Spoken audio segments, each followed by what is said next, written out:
Bonjour et bienvenue dans Au cœur de l'art, des conversations sincères, toniques et joyeuses à deux ou plus qui stimuleront votre créativité et vous donneront envie de mettre plus d'art dans votre vie avec moi, Gwenaëlle Perron.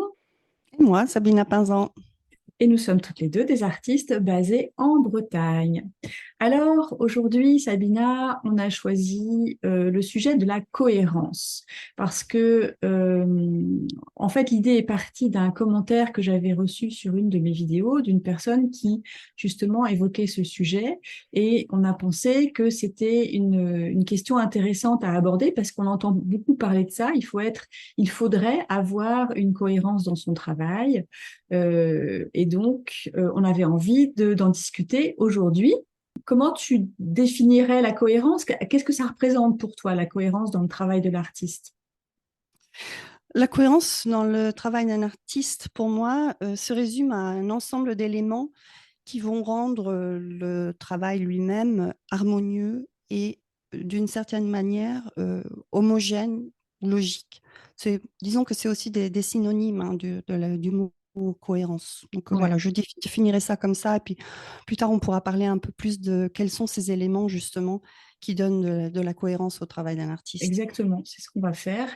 Mais c'est ça, effectivement, la cohérence, c'est des éléments visibles, reconnaissables, qu'on va pouvoir retrouver d'une œuvre à l'autre. Alors moi, je voulais faire un peu la différence entre un souci de cohérence qui viendrait de l'extérieur et un souci de cohérence qui serait une préoccupation personnelle. Je pense que c'est important de ne pas se laisser dicter par l'extérieur cette idée de cohérence. On peut avoir une envie de cohérence personnelle et la suivre, mais il ne faut pas que ce soit quelque chose qui soit imposé par l'extérieur, qu'on se dise, ah, je dois absolument faire un ensemble de peintures qui soient cohérentes.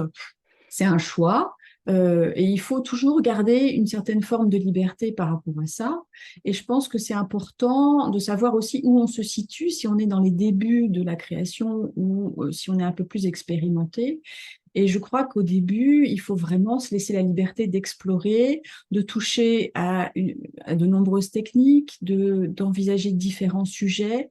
Et je pense que toutes les deux, c'est un peu ce qu'on a fait aussi dans les premiers moments de Ouais. notre parcours artistique, en fait. Le sujet de la cohérence est vraiment quelque chose de très central dans le travail d'un artiste. La perception du public de notre travail vient parfois se heurter à ce que nous, on a envie d'exprimer.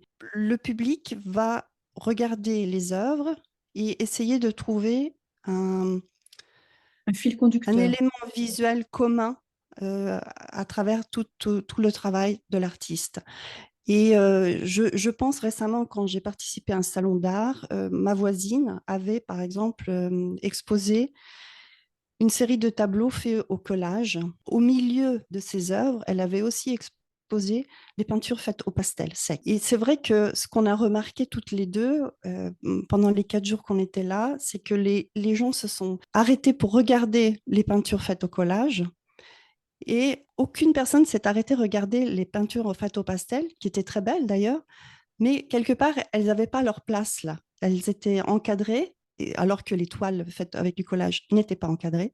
Donc il y avait cette différence. Et puis évidemment, la technique est complètement différente. Les sujets étaient aussi différents. Donc c'était comme s'il y avait un ovni au milieu des toiles faites avec du collage.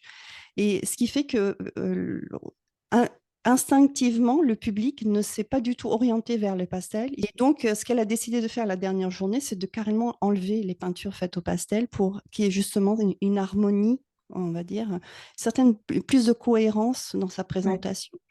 Et je pense que ça a beaucoup aidé. oui. Ouais, donc, Ouais, et je pense oui. qu'en fait, le travail d'un artiste, c'est une suite. Il peut y avoir une cohérence globale, mais c'est aussi une suite de cohérence parce que si tu travailles sur une série de peintures, elles vont avoir une cohérence dans leur ensemble qui rentrera, oui, peut-être ou pas dans la cohérence globale, mais je pense que c'est une succession de cohérence dans le travail, dans la manière dont il évolue. Et l'important, c'est de trouver l'équilibre justement entre ce besoin de changement, d'évolution, qui est quand même typique de la démarche de l'artiste, et ce besoin de cohérence et de stabilité, d'une certaine manière, dans les choses qu'on peut être amené à faire, parce qu'on peut toucher à plein de choses. On peut très bien euh, peindre, mais on peut aussi écrire, on peut faire des objets en 3 dimensions. Donc ça peut être très varié, mais il y aura, je pense, toujours un fil conducteur, il y aura toujours des éléments qui permettront de dire, bah oui, voilà, ça vient de telle personne, de tel artiste ou pas, quoi, enfin. Donc en fait, on a repéré différents éléments qui peuvent euh, créer cette cohérence dans le travail et on va en discuter parce que ça peut aider des personnes qui se posent la question ce sujet à trouver comment repérer ou instiller un peu plus de cohérence dans leur travail, en fait, si elles en ont envie. En fait, moi, j'avais trouvé un article très intéressant écrit par Cherry Jeffs, qui est une artiste et coach. Euh, Elle est américaine et elle a publié un article sur cette notion de cohérence et elle explique, après c'est sa théorie, mais je rejoins assez son propos,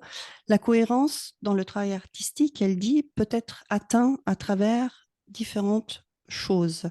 Notamment, elle les cite, le sujet, le style, le thème, la palette, le médium et la présentation. Et elle dit, elle va plus loin en disant que pour elle, pour avoir de la cohésion, de la cohérence dans son travail, l'ensemble du travail doit contenir au minimum 4 de ces éléments. Voilà, donc moi, c'est son point de vue. J'ai testé un peu cette idée sur mon propre travail. J'ai retrouvé dans l'ensemble 4 éléments qui réapparaissent. Alors, c'est Après, lesquels? je suis pas sûre que ça doit se limiter à 4, mais Non, c'est lesquels pour toi? Qu'est-ce que tu as repéré, en fait? le sujet, la palette, le médium et la présentation. Voilà. Et D'accord. ces 4 éléments-là, je les retrouve notamment dans les peintures que je fais à l'acrylique. Moi, je me suis retrouvée, mais après, il y a aussi des ovnis parmi mon Mm. travail. Et il y a des œuvres qui ne rentrent pas du tout dans ça, mais qui, quelque part, rejoignent les autres sur 2 éléments. Voilà. C'est vrai que par rapport à la présentation, j'ai une manière de présenter mes œuvres qui fait que même si les sujets peuvent être différents, visuellement, on va retrouver une certaine cohérence.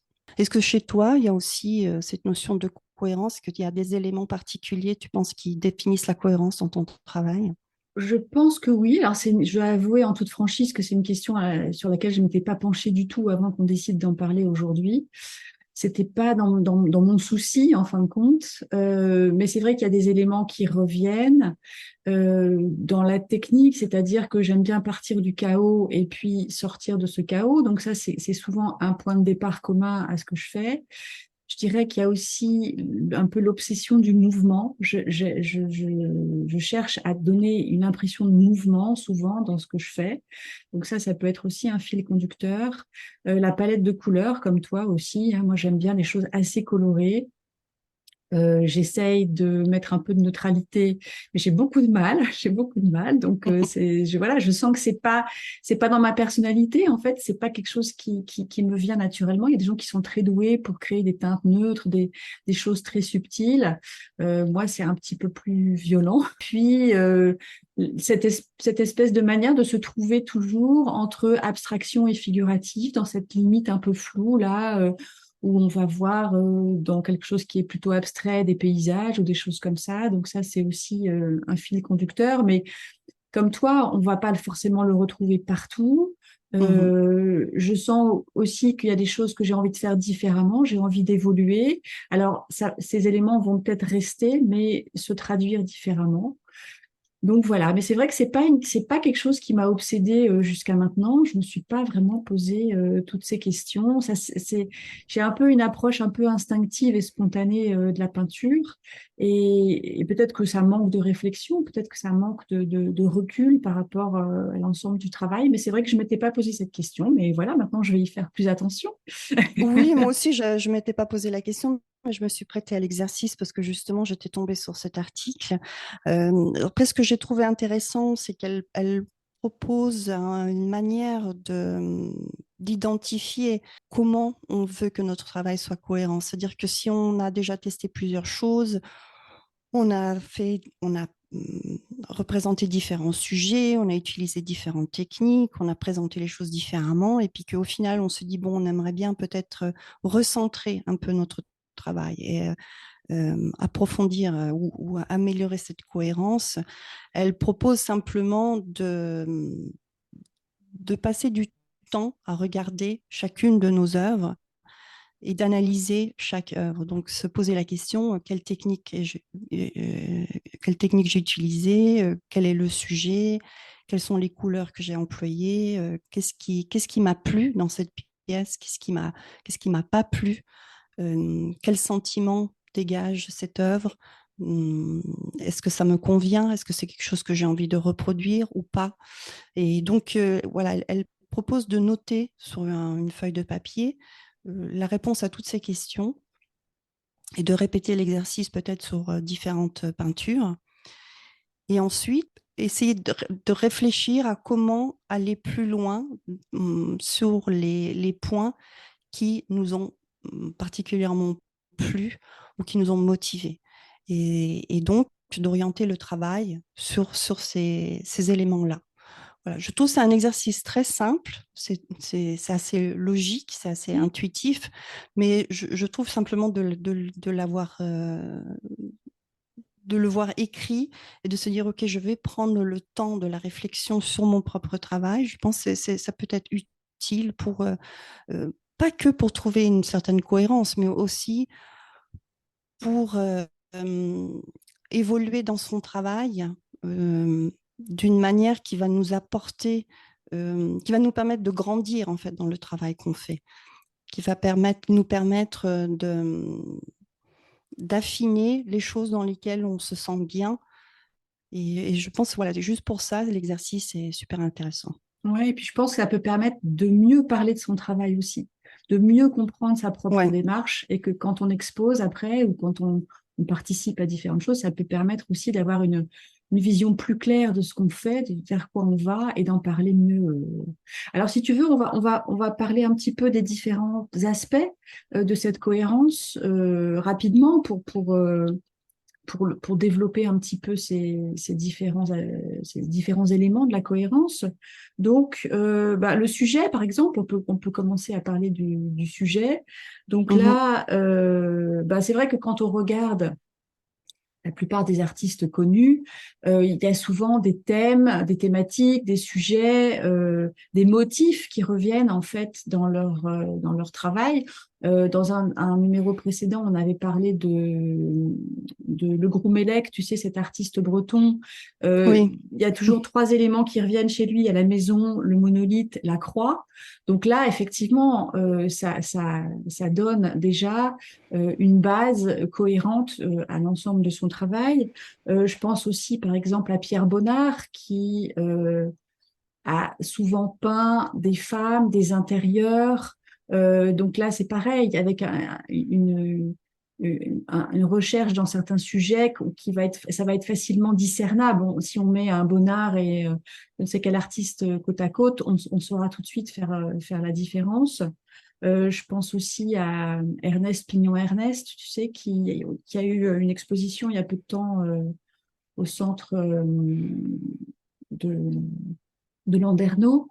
ouais. Et voilà, et c'est quelqu'un qui s'est beaucoup intéressé aux luttes sociales, donc et qui a vraiment une approche très particulière. Et chez lui, et comme chez les autres, on va bien voir qu'il y a différents aspects qui se superposent. Il y a le thème, il y a la technique, il y a tout ça, mais voilà, c'est quelqu'un qui s'est attaché à montrer ce que le reste de la société ne voulait pas voir. Donc là aussi, c'est une approche particulière et facilement reconnaissable. Après, il y a la cohérence dans les techniques qui sont utilisées, l'acrylique, le collage, la peinture à l'huile. Puis au-delà de type de peinture qu'on peut utiliser, que ce soit de l'aquarelle ou de l'huile, c'est aussi le type de pinceau qu'on peut utiliser, ou est-ce qu'on fait des peintures au couteau. Je sais qu'il y a des peintres qui utilisent uniquement les couteaux, ils n'utilisent pas du tout les pinceaux, donc forcément ça donne un effet Ouais. particulier. Après, quand on peint avec l'acrylique, c'est vrai qu'on a la possibilité d'intégrer d'autres techniques comme les marqueurs, les encres, Le le collage. collage. Mm. Voilà, on peut mélanger différents styles, différentes choses.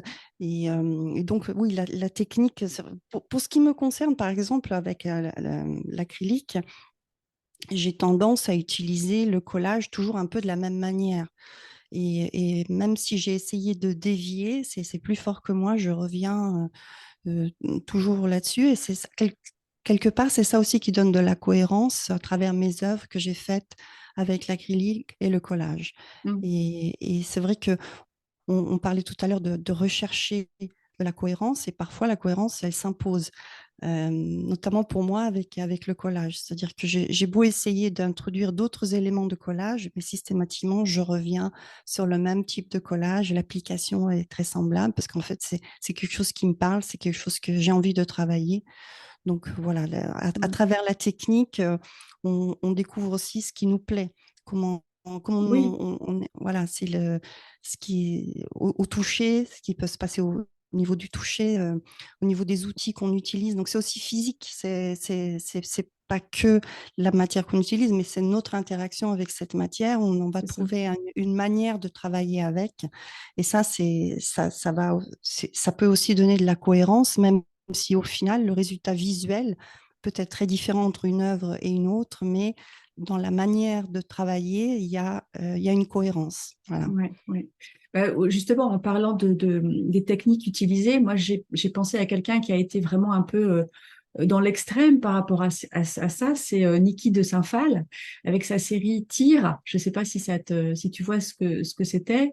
Non. Alors, elle avait une démarche très particulière. Elle utilisait des éléments du plâtre, du bois, des choses récupérées, des objets. Et elle les plaquait sur un panneau de bois et elle peignait tout en blanc, mais vraiment un blanc complètement pur. Ce qu'elle faisait aussi, c'est qu'elle mettait des poches avec de la peinture dissimulées sous cette couche de peinture blanche, des poches avec de la peinture, avec du shampoing, avec du coulis de tomate, avec tout un tas de trucs. Et ensuite, elle mettait ça sur un mur, elle prenait du recul et avec d'autres artistes ou elle toute seule, elle prenait une carabine et elle tirait sur ces peintures et donc les poches de couleurs explosaient et ça faisait des coulures. Euh, Ah, et donc c'était vraiment voilà une technique vraiment pour le coup très très particulière ouais. mais qui est cohérente justement avec son histoire et avec ce qu'elle a vécu. Et donc, ben, il y a d'autres artistes qui se sont essayés à ça et elle a créé un ensemble d'œuvres sur plusieurs années qui s'appelle Tir justement, qui était à la fois une création et une performance aussi, puisque Mhm. c'était Sitou. Et c'est vraiment, moi, c'est une artiste que j'aime beaucoup et tout l'ensemble de son œuvre me passionne et la collaboration qu'elle avait développée avec Jean Tinguely aussi, qui est devenu son mari, et ce travail à deux, je trouvais ça vraiment, cette émulation, je trouvais ça vraiment très, très intéressant. Et elle, justement, voilà, en parlant de cohérence, ben, il y a une cohérence dans ces œuvres-là, dans ces tirs, par exemple, et puis après, elle va aller vers carrément autre chose en créant ces nanas, tu sais, ces formes de femmes en trois dimensions complètement Ouais. différentes. Mais voilà, au niveau de la technique utilisée, là, pour le coup, ces tirs à la carabine, c'était vraiment particulier. Bon, puis il y a un côté farce aussi, il y a un côté jeu, et en même temps, il y a un côté très sérieux, parce que cette femme qui s'empare d'une carabine, à l'époque, c'était quand même un geste assez féministe de tirer, Mhm. tu vois, et on voit les impacts créés par la carabine sur l'œuvre aussi. Enfin, il y a tout un ensemble de choses et c'est vraiment intéressant de voir ce qu'il y avait derrière ça, en fait. Une technique à creuser. Oui, une technique à creuser, ouais, ouais. Mais il y en a eu d'autres qui ont tiré comme ça sur leur tableau, qui ont fait des trous. Mais c'est vrai que voilà, l'important, c'est de trouver le rapport qu'on va avoir avec la technique qu'on choisit, Ouais. qu'on aime particulièrement, mais comment on va la pousser un peu plus loin. Tu vois, il y en a qui vont utiliser des matières, qui vont inclure de la cendre, de la terre, des éléments organiques, qui vont utiliser la couleur de fruits ou de tomates ou de choses comme ça. Enfin, voilà, il y a plein de choses, mais et du coup, c'est ça qui rend aussi à la fois leur œuvre singulière et cohérente Mhm. par rapport au reste. On a parlé aussi de la palette, la cohérence au niveau de la palette des couleurs. Ouais. Donc là, c'est le choix des couleurs. Comme je le disais, moi, j'ai du mal à choisir des couleurs neutres. J'ai du mal à être dans ce registre-là. Je suis plutôt dans quelque chose d'assez vif. Ouais. Toi, c'est pareil, hein. Toi, tu as des couleurs aussi, des choix de couleurs assez toniques. Oui, j'aime bien placer des couleurs très saturées à côté de couleurs neutres, justement pour faire bien ressortir les couleurs saturées. Et après, selon que je travaille avec l'huile ou l'acrylique, la couleur, je vais l'utiliser un peu différemment. Je pense qu'avec l'huile, je suis peut-être plus dans des teintes plus neutres, je ne sais pas pourquoi. Donc la technique, moi, influence un peu mon choix de palette. Et puis parfois, j'utilise des couleurs qui on retrouve pas forcément facilement dans la nature. J'aime bien travailler avec des couleurs voilà, qui sortent un peu de l'ordinaire et puis de voir comment on peut les intégrer dans un paysage, dans quelque chose de réel, de figuratif. Et ça va surprendre parce que Mm. c'est pas forcément quelque chose qu'on va rencontrer. Donc j'aime bien un peu stimuler l'imagination et se dire et si le ciel était de cette couleur? Voilà, c'est Si le ciel était vert ou violet. ouais, Moi, sur ce sujet-là de la cohérence visuelle, je pensais par exemple au pointilliste, à Seurat. Là, c'est vraiment très perceptible, très visible et très reconnaissable en fait, hein. Il y a une vraie cohérence dans la manière dans les couleurs qui sont choisies et dans la manière de les appliquer. Ça, c'est mhm. vraiment, je trouve, un bon exemple du choix qui peut être fait au niveau de la palette et des coups de pinceau qu'on peut donner et de la manière dont on va remplir la surface de la toile, en fait. Oui, après, je pense, bon, c'est l'exemple un peu que tout le monde connaît, mais la période bleue de Picasso, où voilà, le bleu pour lui représentait toute une partie de sa vie, enfin, une période de sa vie où il a vécu des choses difficiles. Et ça, il a choisi cette couleur-là qui est venue teinter toutes ses œuvres pendant une certaine période. Ça, c'est aussi une manière de s'exprimer. Voilà, le choix de la palette, c'est aussi une expression. On, on dit que les couleurs ont une valeur symbolique. Oui. À une époque, moi, j'avais travaillé avec la chromothérapie, donc j'avais travaillé sur qu'est-ce qui fait que par moment on est attiré par certaines couleurs et pas par d'autres. Et c'est vrai que selon ce qu'on est en train de vivre aussi, comment on se sent, on va rechercher certaines couleurs et on va en rejeter d'autres.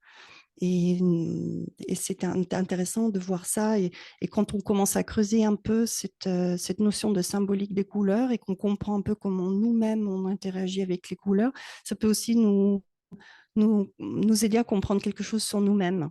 Mm. Voilà. Et c'est vrai que si on a tendance à utiliser toujours certaines couleurs, je pense que ça vaut la peine aussi d'essayer de comprendre pourquoi ces couleurs-là et d'aller creuser un peu le sujet et voir quelle est la symbolique de ces couleurs, qui n'est pas forcément toujours la même pour tout le monde, mais c'est vrai qu'au niveau énergétique, c'est vrai que par exemple les personnes qui sont très fatiguées, qui ont manque d'énergie, manque de tonus, euh, vont soit être attirées par le rouge, soit complètement l'opposé, Ah oui, soit complètement rejeter la couleur.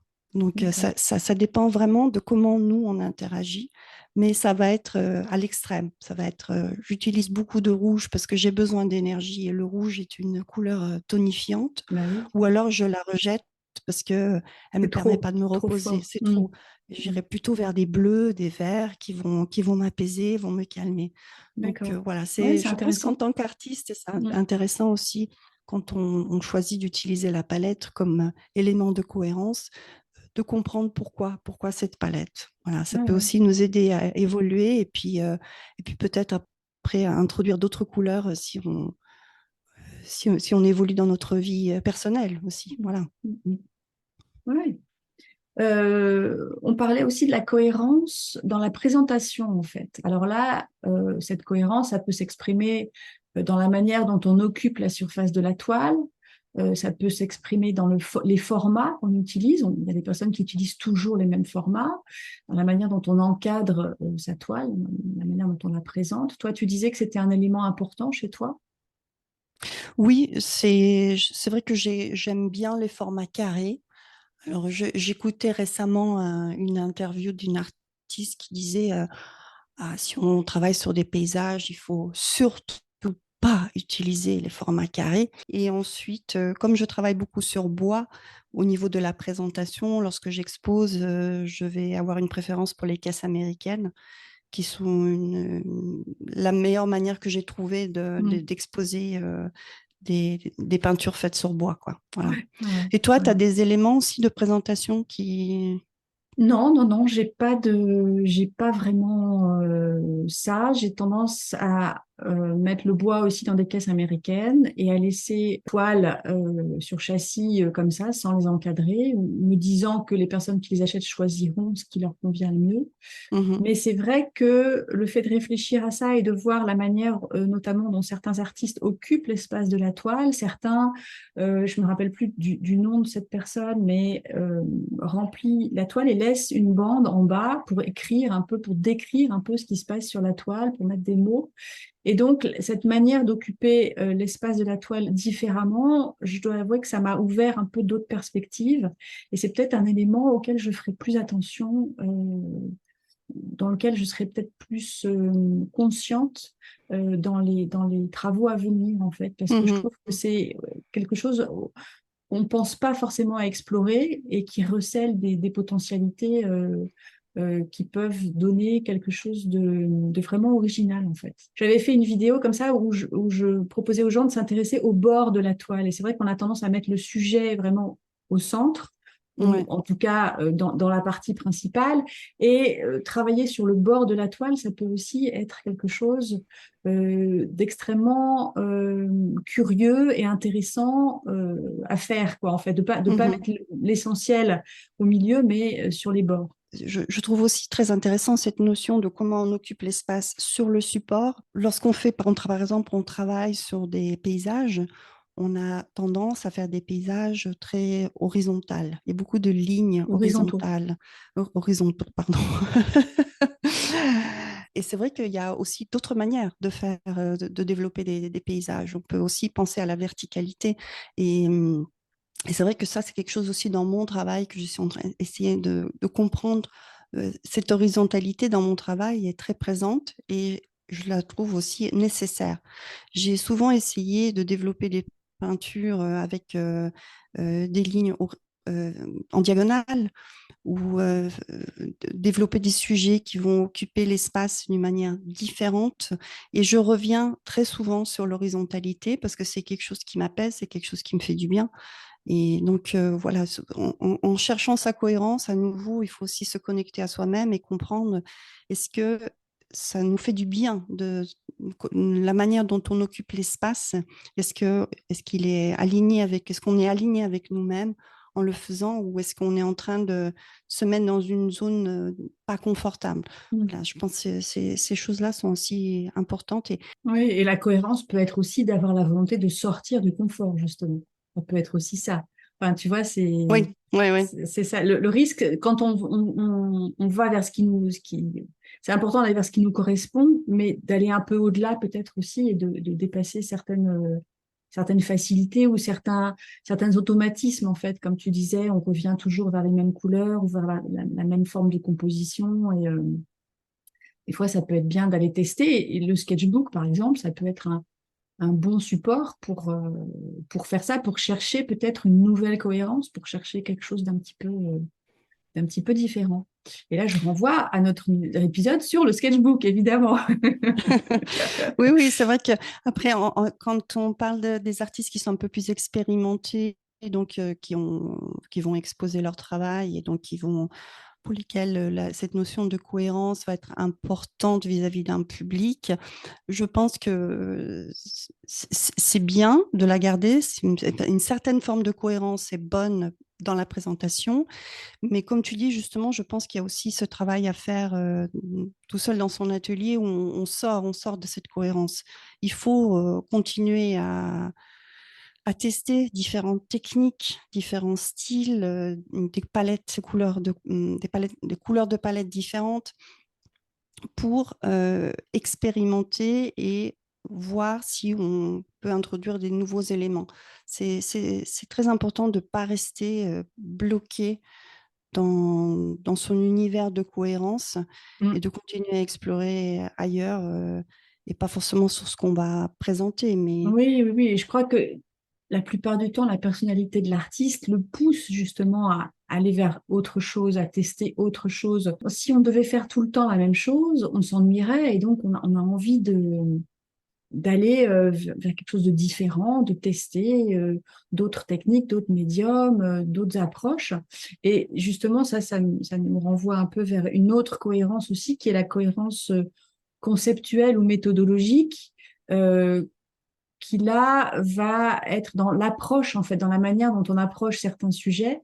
Et là-dessus, je pensais à deux personnes, je pensais à Sophie Calle qui s'est amusée à suivre des gens, à entrer un peu par effraction dans leur vie ou à utiliser sa propre vie comme matériau pour ses créations, pour écrire, pour faire des photos, pour faire des choses comme ça. Là, elle a vraiment une démarche très particulière. Il y en a certains qui ont dit qu'elle avait même une démarche de détective un peu parce qu'elle s'amusait à suivre les gens. Et puis, je pense à une autrice qui s'appelle Nathalie Quintane, et elle, c'est pareil, elle a une démarche très particulière dans la manière dont elle écrit, notamment dans ses premiers romans. C'était une sorte d'assemblage ou de montage dans son écriture. Elle utilisait des fragments, des bribes de choses, des éléments qu'elle avait trouvés ailleurs, dans des journaux ou des choses comme ça. Et ça donne une écriture très particulière. Et donc, ça peut être aussi un moyen là de dégager une cohérence plus globale qui va pas se limiter à la technique, à la palette, à la manière de faire concrètement sur la toile, mais à une vision des choses, vers quoi on a envie d'aller, qu'est-ce qui nous pousse en fin de compte. Et ça peut être aussi une piste intéressante à explorer, de chercher un peu dans notre démarche, qu'est-ce qui nous tire en avant, quels sont les sujets de prédilection, comment on voit le monde en fin de compte. Hein. C'est un peu ça qui est oui, ça me fait derrière. penser à un artiste que j'ai découvert récemment. Alors, malheureusement, je ne me souviens plus de son nom parce que c'est vraiment tout récent, mais c'est un artiste qui est sur Instagram. Enfin, il a beaucoup de followers, il y a beaucoup de gens qui le suivent. Et je crois qu'il est danois et il fait des peintures à l'huile et il représente toutes ses peintures se ressemblent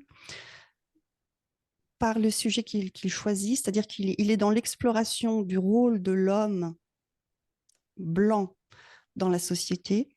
Et donc, chaque peinture représente un ou plusieurs hommes blancs en costard-cravate. Et tous les costards sont gris avec une cravate grise, une chemise blanche. Et il les peint dans des positions différentes, dans des circonstances différentes. Et souvent, ils interagissent entre eux, mais de manière très inhabituelle, dans des positions vraiment pas confortables parfois, ou des situations très, très bizarres. Et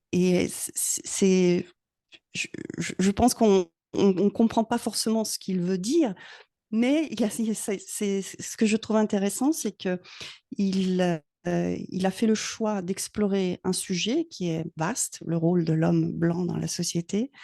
Et pour le faire, il a choisi toujours le même sujet. Mm. C'est toujours des hommes blancs en costard gris. Et je trouve ça super intéressant, ça m'a Oui, c'est inspiré. vrai. Je me suis Mm. dit, ouais, en fait, la cohérence, des fois, on la trouve en se limitant. C'est-à-dire que si on choisit un sujet très vaste, on peut se dire, ben, pour l'explorer, je vais me limiter à une palette de 3 couleurs, par exemple, ou Mm. un format particulier. Et lui, bah, il a juste choisi le même sujet. Donc, tous ces tableaux, c'est assez extraordinaire de voir son compte Instagram parce que c'est que ça, c'est que des toiles d'hommes blancs en costard gris. Si tu retrouves le nom, on le mettra Oui, dans les notes de oui, oui, l'épisode je vais pour le que chercher. Oui, les gens puissent aller voir. Oui, oui, parce que c'est intéressant, c'est vrai, ce genre de démarche. Et puis ouais. alors après, la dernière forme de cohérence, ça peut être de ne pas avoir de cohérence, de choisir délibérément, de faire ce qu'on veut comme on veut et de pas se soucier de ça en fin de compte. Et c'est vrai qu'il y a des artistes qui sautent comme ça d'une technique à une autre, qui s'essayent à plein de choses et qui délibérément mettent le souci de cohérence complètement de côté, quoi. Mhm. Après, la question qui me vient en tête, et peut-être que c'est une question que j'aurais posée quelques années en arrière, c'est quelle est la différence entre la cohérence et le style?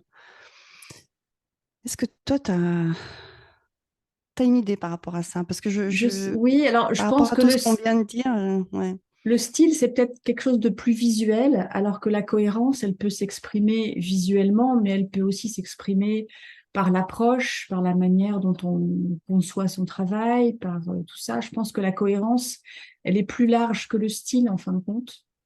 Mhm. Mais ce n'est que mon humble avis. Toi, tu ferais une distinction entre les deux ou pour toi, ça se recoupe? Bah, par rapport à ce que j'ai dit tout à l'heure, donc cet article écrit par Cherry Jeffs, où elle cite le style comme étant un des éléments qui constituent la cohérence. Donc, Voilà. en gros, le style est une sous-catégorie de la cohérence. Je suis en train de me poser la question si je suis d'accord, si je suis entièrement d'accord avec ça. Je je sais pas, à réfléchir, à réfléchir. Voilà. Bon, On n'a bah pas si. on n'a pas les réponses à tout. Ah bah non, non, non, puis on a que notre vision des choses de toute façon, donc après, on peut être d'accord avec nous, pas d'accord avec nous, et puis ça peut, voilà, on a aussi notre expérience qui fait qu'on voit les choses d'une certaine façon et qui ne correspond pas forcément à la manière dont les autres vont analyser cette cohérence-là, en fin de compte.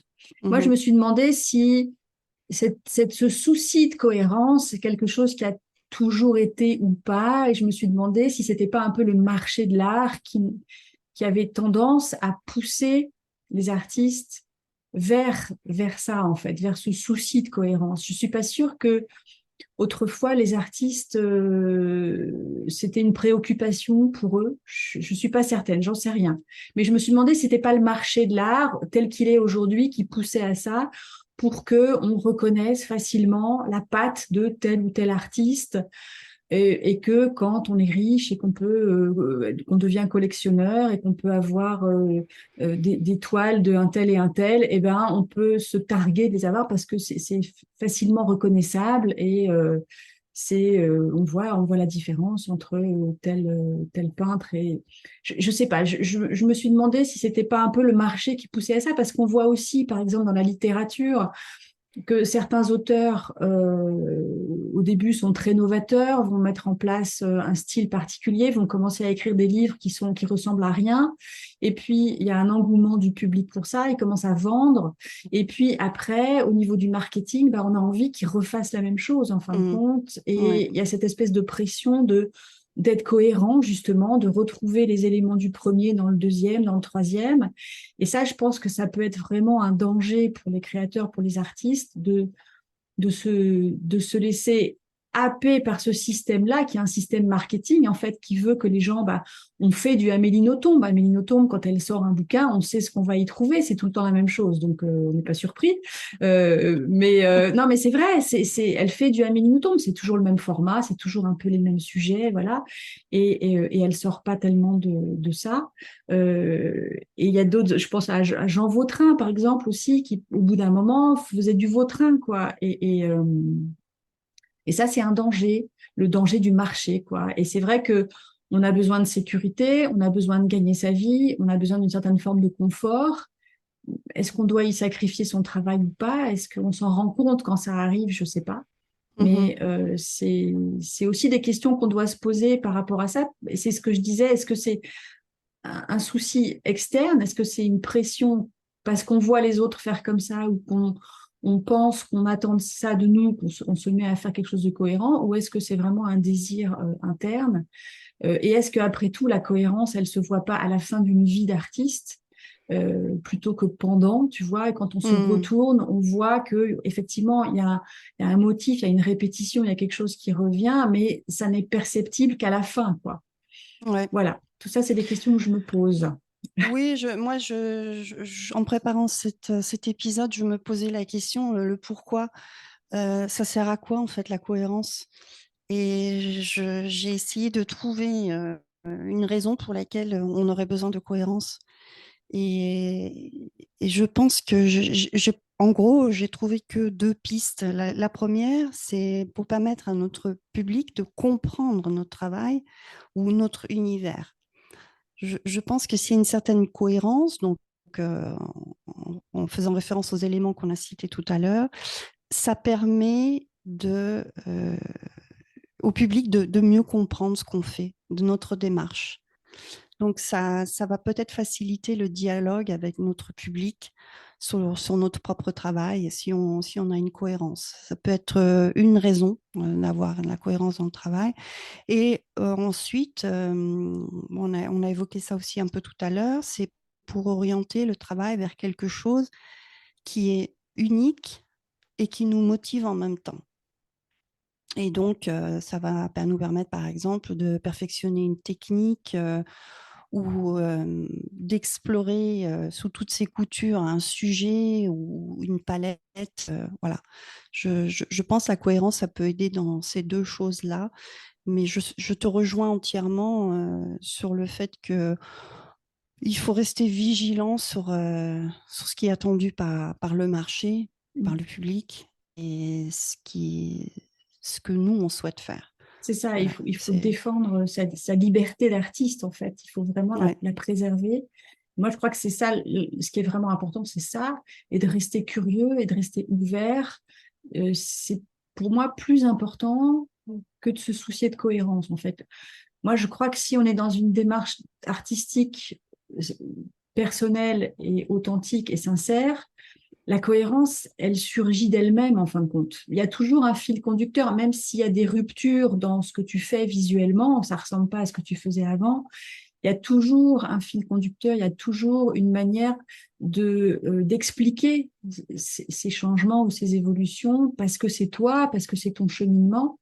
C'est Mhm. pas forcément compréhensible si tu l'expliques pas, mais il y a une cohérence inévitablement dans ta vie et dans ce que tu fais, quoi, dans tes choix.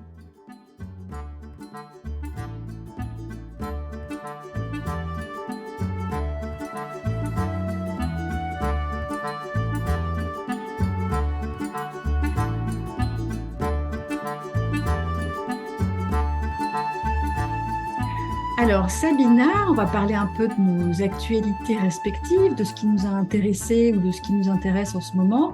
Et donc, ben, pour toi, l'horizon, c'est la prochaine exposition.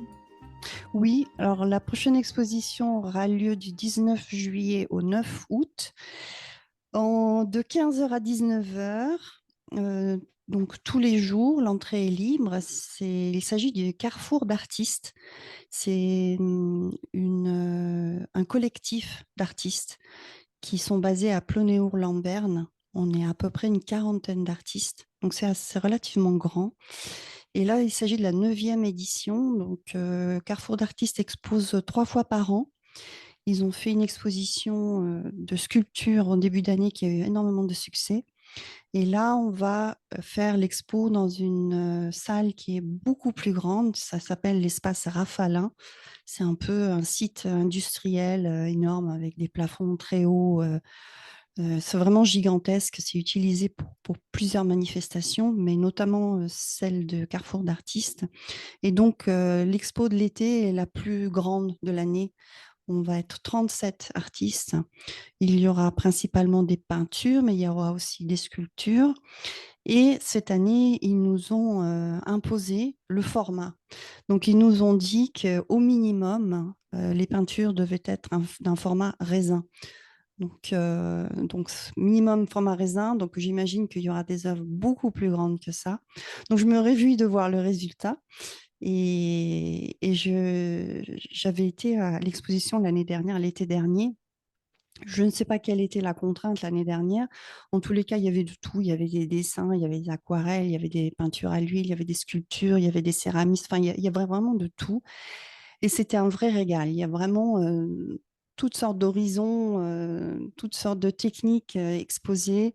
Et c'est un lieu comme il est très grand. On ne se sent pas renfermé. C'est Oui. très agréable et c'est facile pour trouver à se garer. Voilà, c'est vraiment... ça vaut la peine d'aller voir cette exposition par la diversité des artistes. Et je me réjouis de participer pour la première fois à cet événement. Donc voilà, c'est Bon, à très bien. partir de la semaine prochaine. Bon, super. Et tu exposes combien d'œuvres?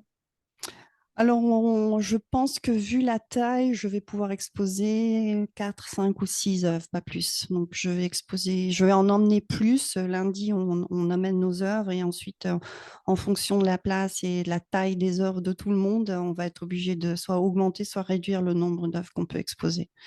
Voilà. D'accord. Bon, bah c'est bien. Voilà. T'es Ouais, prête? Tu te sens prête? T'es pas stressée? Ça va? non, pas du tout. Non, non, j'attends juste d'avoir mes horaires de permanence. Comme ça, je peux organiser ma vie autour de ça Bah les oui, oui, bien prochaines sûr. 3 semaines. Ouais. Mais non, je suis très contente. Le vernissage aura lieu vendredi prochain et c'est toujours un bel événement. Et on a vraiment le soutien de la mairie. C'est Donc ça, bien. c'est vraiment bien. Donc voilà. Et toi, Gwenaëlle, Bah qu'est-ce que écoute, tu as moi envie je de vais nous justement, comme raconter? j'expose pas, ça va être l'occasion d'être libre de mes mouvements et je compte bien aller voir le plus d'expositions possible en fait qui se tiennent dans le coin. Alors il y en a plein, hein. Quelquefois ça dure 3 jours, quelquefois ça dure 3 semaines, ça dépend. Mais donc du coup je vais y aller par curiosité pour rencontrer d'autres artistes, éventuellement aussi pour repérer des personnes bah, qu'on pourrait avoir envie d'inviter dans notre podcast ou que moi je pourrais avoir envie d'inviter sur ma chaîne YouTube, en fait, pour discuter un peu de leur Ouais. approche et de leur technique et de leur cohérence. Voilà, donc c'est l'idée, c'est ce que je compte faire durant l'été. Et puis, je voulais parler d'un livre aussi que je suis en train de lire. Alors, c'est un livre en anglais, je suis pas sûre qu'il soit traduit encore, mais ça s'appelle The Kindness Method, donc la méthode douce, on traduirait ça comme ça, hein. Et donc, c'est une personne qui a deux centres d'intérêt, en fait. C'est une personne qui a travaillé avec des gens qui étaient victimes d'addiction, qui travaille avec des gens victimes d'addiction, donc drogue, alcool, tout ça. Et puis, elle-même, elle a eu un gros problème de poids toute sa vie et elle a fait de multiples régimes et elle est passée par le fameux yo-yo, n'est-ce pas, où Hmm. elle perdait beaucoup de poids, elle en reprenait, elle perdait et sa vie était vraiment un enfer et elle avait vraiment beaucoup de poids en trop. Elle pesait plus de 120 kilos, je crois. Enfin, c'était vraiment très difficile pour elle. Et puis donc, elle suivait les méthodes des uns et des autres et elle s'est dit, mais ça ne marche pas, quoi, en fait. Et ce qu'elle avait compris dans sa manière, dans son approche des personnes victimes d'addiction, elle l'a mis à son propre service pour régler ce problème de poids, en fin Hmm. de compte. Et donc, elle a écrit 2 livres, The Kindness Method et The Last Diet. Et je trouve que son approche est vraiment intéressante. Et donc, je lis ça pour voir ce qu'on pourrait en retirer aussi pour soi et pour son approche dans la création. Parce que c'est vrai que quand j'en discute avec certaines personnes, les gens ont souvent tendance à se flageller, à mal se parler, à être durs avec eux-mêmes et à se dire ah, je devrais faire mieux que ça, ah, je suis vraiment nulle, ah, tu vois, à tenir ce genre de discours. Et c'est vraiment pas porteur et c'est vraiment pas bon pour soi, en fin de compte. Ça donne jamais les résultats qu'on voudrait. Et je pense que tout ça, ça vient de l'éducation, ça vient du rapport aux parents, à l'école, à tout ça. Mais je crois que c'est vraiment important de sortir de ça. Et donc, je suis en train de lire ça pour voir quels éléments je pourrais en retirer pour aider les personnes, Hmm. justement, dans leur processus créatif à avoir une approche plus douce, plus respectueuse de soi-même en fin de compte, et pour pas céder à l'envie de faire comme un tel, de suivre la méthode de bidule, tu vois, parce qu'on est aussi bombardé de tout un tas d'autres expériences, mais de comparaisons, de choses comme ça, et qui nous servent pas du tout. Et en fait, cette méthode, pour moi, c'est plutôt que d'être une méthode qui vient de l'extérieur, et ben c'est une méthode pour se retrouver, pour revenir Hmm. vers soi en fait. Parce que je pense on a une personnalité, on a des réponses en soi, mais quelquefois on se fait pas assez confiance pour les écouter. Mhm. Et moi, pour moi, c'est vraiment quelque chose d'important d'être dans cette douceur, d'être dans cette approche douce euh, qui, qui, qui, qui nous fait grandir et évoluer, mais de la bonne façon, quoi, pas à coup de schlag, pas à coup tu vois, d'insultes ou de fait de se mal se parler ou d'être tout le temps en train de se pousser ou d'être vraiment violent et agressif vis-à-vis de Mhm. soi-même et par conséquent vis-à-vis des autres parfois aussi, parce que Mhm. la manière dont on est avec soi-même, ça rejaillit aussi sur la manière dont on est avec les autres. Donc là, je suis en train de le lire, je trouve ça vraiment intéressant et je trouve ça super qu'il y ait des gens qui puissent voilà, avoir cette approche-là aussi, parce qu'on a besoin de ça. On est dans un monde qui est quand même assez, où il y a de la pression, où il y a du stress, où il y a de la violence. Et si on peut contrebalancer ça, eh ben, pour moi, c'est vraiment très important. Bon, bah écoute, je crois qu'on a fait un peu on a essayé de faire le tour du sujet de la cohérence, en tout cas. Je ne sais pas si nous-mêmes on a été cohérentes dans notre manière de l'aborder. Je sais pas. Alors on s'excuse par avance d'un son qui sera peut-être de moins bonne qualité que d'habitude parce qu'on n'est pas dans les mêmes conditions que d'habitude. On se donne rendez-vous dans 2 semaines. Si vous aimez le podcast, parlez-en autour de vous. Si vous allez voir des expos, parlez-en aux artistes que vous allez voir parce que ça peut les intéresser. Et puis, ben voilà, on va en rester là pour aujourd'hui. Oui. Je te souhaite une bonne exposition, Sabina. J'irai sans doute te voir. Oui, bah, j'espère. Oui, oui. Si tu Ben as le oui, temps, ça me ferait plaisir. Ouais. ouais, ouais. Donc, on se revoit très bientôt. Ben voilà, exactement. Donc, ben à bientôt. Bonne fin de semaine à vous tous. Et Bon été à puis, tout le monde. et bon été à tout le monde. Et puis, à bientôt alors, hein. À bientôt. Salut! Salut.